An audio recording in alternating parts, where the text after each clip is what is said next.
बरसों तक वन में घूम घूम बाधा विघ्नों को चूम चूम सह धूम धाम पानी प्रथर पांडव आए कुछ और निखर सौभाग्य न सब दिन सोता है देखो आगे क्या होता है। तो आप सभी को स्वागत है JRF अचीवर्स यूट्यूब चैनल को। एक रश्मि रथिका पंक्ति के साथ आपका स्वागत करता हूं। आज हम देखेंगे हिंदी साहित्य का इतिहास का काल विभाजन किस तरह से हुआ था।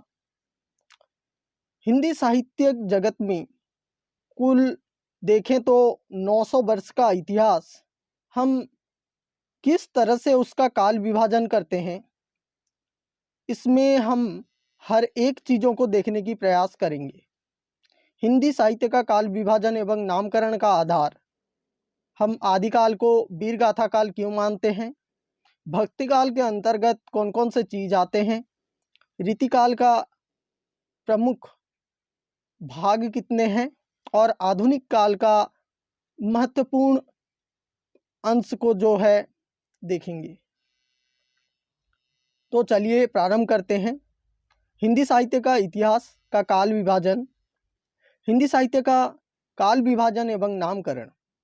हिंदी साहित्य इतिहास 1000 अथवा उससे अधिक वर्ष की साहित्य धारा का इतिहास है।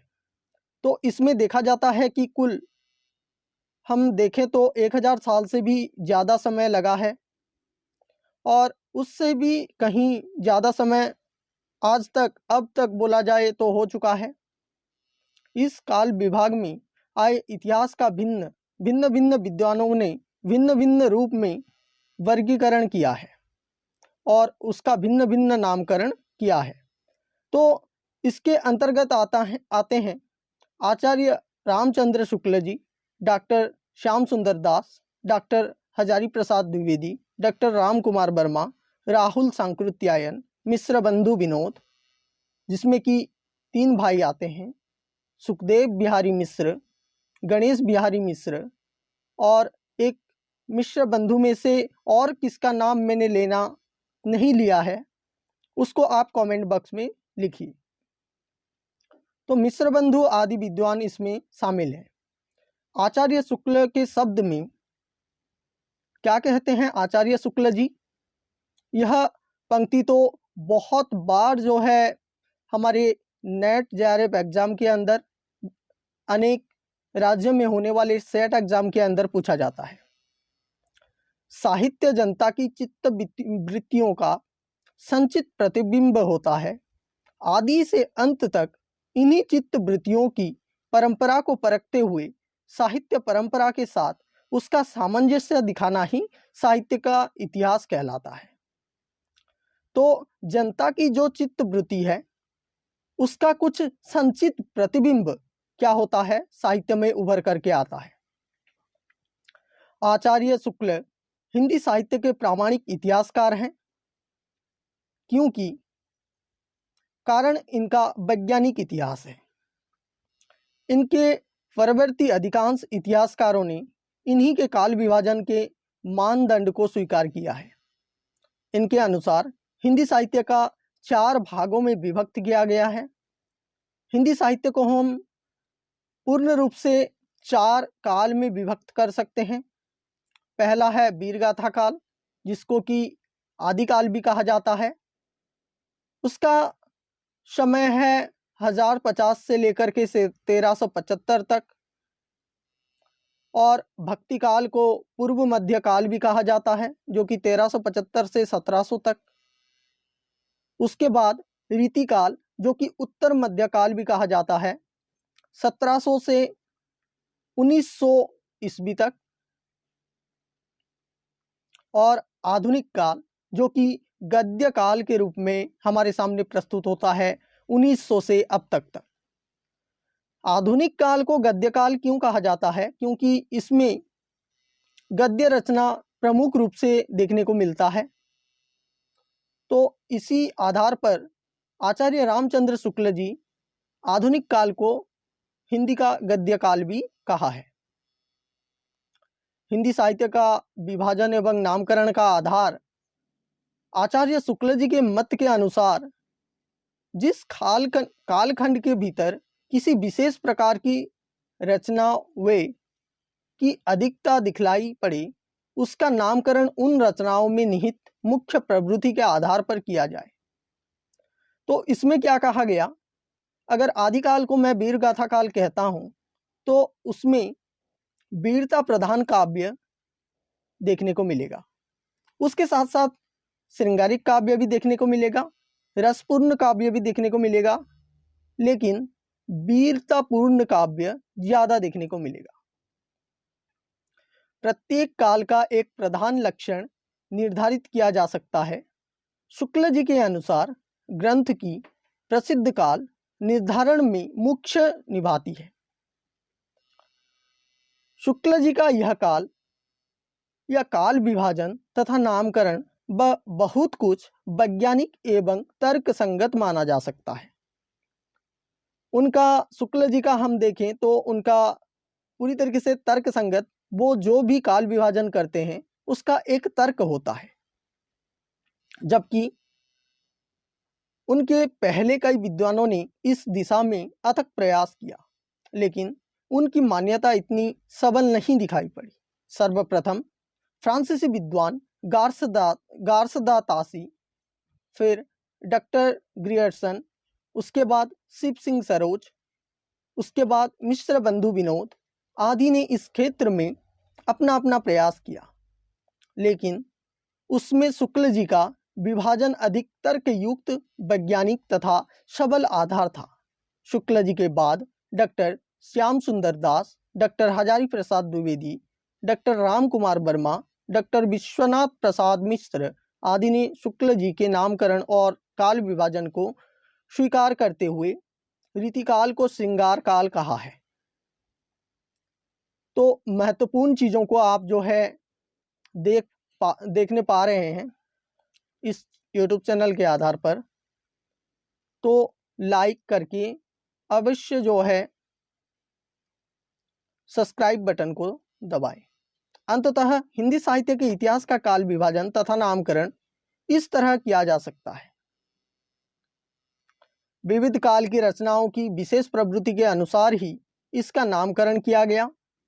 विविध काल देखने को मिलते हैं और उसके अंदर कुछ रचनाएं भी देखने को मिलते हैं, उसके प्रवृत्ति क्या है उसको आधार बना करके नामकरण किया गया। परंतु यह नहीं समझना चाहिए कि एक काल में दूसरी प्रवृत्ति की रचना होती ही नहीं थी। तो यह ना समझें कि आदिकाल में और भक्ति काल में पूरा परिवर्तन हो गया होगा। क्या होता है कि आदिकाल से भक्ति काल में आते आते 1375 से 1700 या 1375 के बाद 1376 में तुरंत ही भक्ति काल का प्रवेश हो गया होगा। ये मान लेना जरूरी होगा कि वहां पे भक्ति का आगमन देखा गया। इसी तरह से परंतु यह नहीं समझना चाहिए कि एक काल में दूसरी प्रवृत्ति की रचना नहीं होती थी। यही हम भक्ति काल या रीतिकाल को लें तो उसमें वीर रस के अनेक काव्य मिलेंगे, जिसमें वीर राजाओं की प्रशंसा उसी ढंग से की गई होती जिस ढंग की वीर गाथा में थी। तो वीर गाथा के अंदर किस तरह की वीर गाथा का वर्णन होता था, मैं आपके सामने एक प्रमुख उदाहरण प्रस्तुत करना चाहूँगा। पहले क्या होता था, राजा लोग बहुत ही ऐश्वर्यपूर्ण जीवन जिया करते थे, तो वो किसी के घर में भी कुंवारी बेटी देखेंगे तो वहां पे जा करके उसको लाने के प्रयास में रहते थे। तो कवि लिखते हैं क्या, जाहे की बेटी कुंवारी देखे ताही घरे जाई धरे तलवार।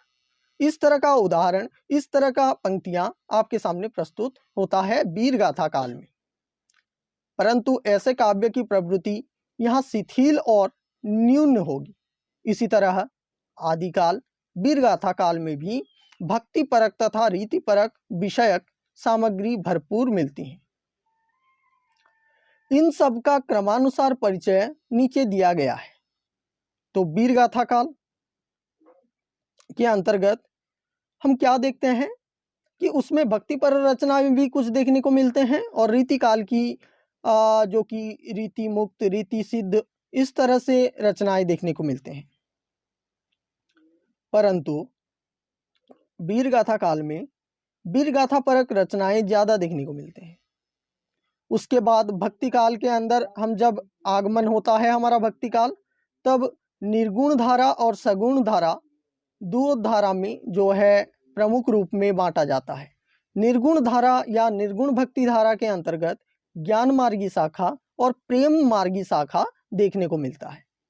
उसके बाद सगुण भक्ति धारा के अंतर्गत राम भक्ति शाखा और कृष्ण भक्ति शाखा या राम भक्ति धारा या कृष्ण भक्ति धारा देखने को मिलता है।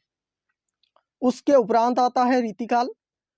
रीतिकाल के अंतर्गत रीतिबद्ध काव्य देखने को मिलता है, रीति मुक्त काव्य देखने को मिलता है और रीति सिद्ध काव्य देखने को मिलता है। हम उसके बाद एक कदम जब आगे बढ़ाते हैं तो आधुनिक काल आता है। आधुनिक काल के अंदर भारतेंदु युग, जिसमें कि प्रमुख स्थान रखते हैं भारतेंदु हरिश्चंद्र जी। उसके बाद द्विवेदी युग, जिसमें कि महावीर प्रसाद द्विवेदी बहुत ही महत्वपूर्ण स्थान रखते हैं। छायावादी युग, इसमें कि 4 प्रमुख कवि हैं। उन 4 कवियों का महत्वपूर्ण स्तंभ छायावाद को माना जाता है। उसके बाद प्रगतिवादी का युग आता है, उसके बाद प्रयोगवाद आता है, उसके बाद नई कविताओं का दौर आता है। तो ये तो हुआ कुछ हमारे काल विभाजन के अंतर्गत किस तरह से कालों को विभाजित किया गया है और उसके अंदर कुछ शाखाएं किस प्रकार हैं। अब एक एक करके हर एक काल का प्रमुख विशेषता देखेंगे। वीर गाथा काल। आचार्य शुक्ल जी ने हिंदी साहित्य के इतिहास के प्रामाणिक काल को वीर गाथा काल के नाम से संबोधित किया है। क्या किया है? प्रारंभिक काल, या इससे ही प्रारंभ होता है हमारा हिंदी साहित्य जगत का इतिहास। इस काल के भीतर उन्होंने 2 प्रकार की रचनाएं बताई, अपभ्रंश की और देशज भाषा को। अपभ्रंश पुस्तकों में विजयपाल रासो, हम्मीर रासो, कीर्ति लता, कीर्ति पताका, मात्र 4 साहित्य रचनाएं। इनके अतिरिक्त देशज भाषा की 8 कृतियों का उल्लेख किया है, जो कि इस प्रकार है: खुमान रासो, बिसलदेव रासो, पृथ्वीराज रासो, जयचंद प्रकाश, मयंक जस चंद्रिका, परमाल रासो, खुसरों की पहेलियां और विद्यापति की पदावली। इनमें से पहली 3 कृतियां वीर गाथा से संबंध रखती हैं और पिछली 2 संबंध स्वतंत्र हैं।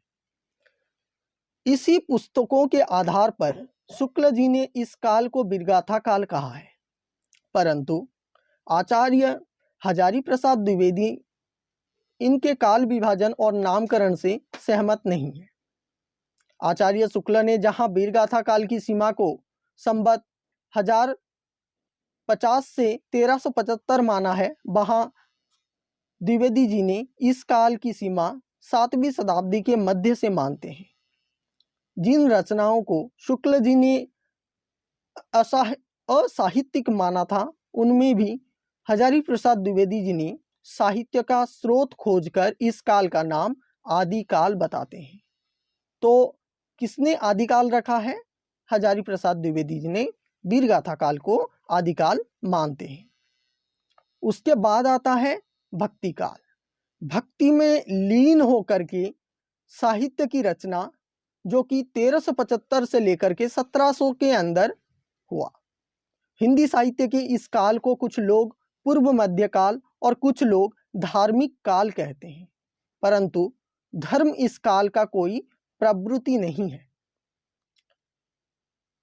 पूर्व मध्य काल या धार्मिक काल कहने का तात्पर्य यह है कि इसके अंतर्गत धर्म का कोई लेन देन नहीं है, फिर भी इसको धार्मिक काल कहते हैं। इसका कारण क्या है? इस काल की मूल रूप से 3 प्रवृत्तियां हैं। कौन कौन सी प्रवृत्तियां हैं? ज्ञान मार्गी, प्रेम मार्गी और भक्ति मूलक रचनाएं इसमें ज्यादा देखने को मिलते हैं। इसमें भक्ति भावना प्रमुख प्रवृत्ति है। इसके सगुण और निर्गुण दो काव्य धाराओं में बांटकर प्रत्येक को दो विभाग किए गए हैं। सगुण धारा में रामाश्रयी तथा कृष्णाश्रयी शाखा और निर्गुण में ज्ञानाश्रयी और प्रेमाश्रयी दो शाखा देखने को मिलते हैं। सगुण धारा में रामाश्रयी और तथा कृष्णाश्रयी और निर्गुण में ज्ञानाश्रयी तथा प्रेमाश्रयी शाखा देखने को मिलते हैं। राम के चरित्र करने वाले कवियों को रामाश्रयी के अंतर्गत तथा कृष्ण के चरित्र करने वाले कवियों को कृष्णाश्रयी शाखा के अंतर्गत माना जाता है। प्रत्येक शाखा में तुलसीदास और प्रथम शाखा में तुलसीदास और दूसरी शाखा में नंददास, सूरदास, मीरा, रहीम आदि प्रमुख हैं। निर्गुण धारा में प्रेमाश्रयी शाखा के अंतर्गत जायसी, कुतुबन, मंझन आदि प्रसिद्ध हैं तथा इन सभी मूर्धन्य साहित्यकार आते हैं। तथा ज्ञानाश्रयी शाखा में कबीरदास, मलुकदास, पल्लुदास, रैदास आदि प्रमुख हैं। भक्ति काल की रचनाओं की संख्या तथा गुण की दृष्टि से बेजोड़ है। साहित्य की विशेषताओं के कारण इस काल के इतिहास को स्वर्ण काल कहा गया है। तो यह पूछा जाता है कि स्वर्ण काल किस काल को कहा गया है, तो आप तुरंत ही आंसर देंगे कि स्वर्ण काल जो है भक्ति काल को कहा गया है। इसका कारण क्या है? आप इस YouTube चैनल के अंतर्गत हैं और इसमें आपको कंटेंट जबरदस्त मिलेगा। रीतिकाल को प्रारंभ करते हैं। वही आचार्य रामचंद्र शुक्ल जी ने इस काल में रीति ग्रंथ, रस, अलंकार, ध्वनि की मूल प्रवृत्ति के कारण इस काल को रीति काल कहा है। इस काल की प्रवृत्ति श्रृंगारिकता से भरपूर होने के कारण आचार्य विश्वनाथ प्रसाद मिश्र ने श्रृंगार काल कहना उचित मानते हैं। किंतु इन नामों में रीतिकाल अधिक प्रचलित मानी जाती है। इस काल के प्रायः सभी कवि राजाओं के आश्रित कवि थे, मतलब राजाओं के दरबार में रह करके कविता करना यहाँ पे प्रमुख देखा जाता है। इनका उद्देश्य आश्रयदाताओं की प्रशंसा अथवा मनोरंजन करना मुख्य था। समाज में विलासिता का बोलबाला होने के कारण काव्यों में श्रृंगारिकता सीमा को लांघ गई। राधा कृष्ण की प्रेम लीला के नाम पर घोर अश्लील हाव भाव, विलास आदि का वर्णन किया गया। युगल छवि की भक्ति और उपासना तो बहाना मात्र था। इस काल में भूषण ही एक ऐसे कवि हैं जिन्होंने श्रृंगार रस को छोड़कर वीर रस में कविताएं लिखी।